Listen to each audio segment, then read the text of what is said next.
गांव में एक छोटे से घर में सविता और उसकी सास कमला देवी रहती थी। सविता की शादी को कुछ ही महीने हुए थे। सविता ने देखा कि कमला देवी बहुत सख्त स्वभाव की है। सविता को हमेशा डर लगता था कि कहीं वह उनसे नाराज न हो जाए। एक दिन सविता ने गलती से खाना जलाया और डरते डरते अपनी सास को बताया।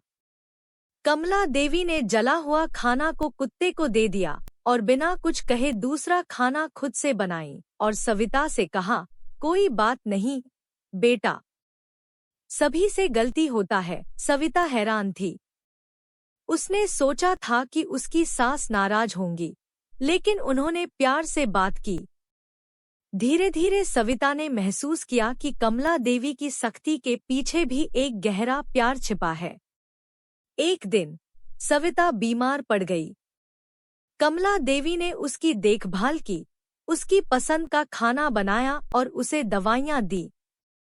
सविता ने कहा, माँ, आप इतनी परवाह क्यों करती हैं? आपने तो हमेशा सख्त रहने का दिखावा किया है। कमला देवी ने मुस्कुराते हुए कहा, बेटा, सख्त रहना कभी कभी जरूरी होता है ताकि हम मजबूत बन सकें। लेकिन इसका मतलब यह नहीं है कि मेरे दिल में प्यार नहीं है। तुम भी मेरी बेटी जैसी हो। सविता की आंखों में आंसू आ गए। उसने महसूस किया कि उसकी सास उसे अपनी बेटी की तरह प्यार करती है। एक दिन गांव में एक बड़ा त्योहार था।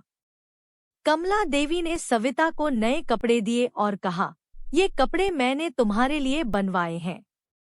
आज तुम बहुत सुंदर लग रही हो। सविता ने अपनी सास को गले लगाया और कहा, माँ, आपने मुझे हमेशा प्यार दिया। कमला देवी ने सविता के सिर पर हाथ रखा और कहा, बेटा, सास और बहू का रिश्ता भी माँ बेटी जैसा ही होता है। प्यार और समझ से हर मुश्किल आसान हो जाती है। अब सविता और कमला देवी के बीच का रिश्ता और भी मजबूत हो गया था। वे दोनों एक दूसरे का ख्याल रखती और हर काम में एक दूसरे की मदद करती। गांव में लोग कहते थे, सविता और कमला देवी का रिश्ता सास बहू का नहीं, बल्कि माँ बेटी का है। गांव के मुखिया ने कहा, कमला देवी और सविता ने यह साबित कर दिया कि सास बहू का रिश्ता अगर प्यार और समझदारी से निभाया जाए तो वह सबसे खूबसूरत रिश्ता बन सकता है। अब उनकी कहानी पूरे गांव में मशहूर हो चुकी थी और हर कोई उनकी मिसाल देता था।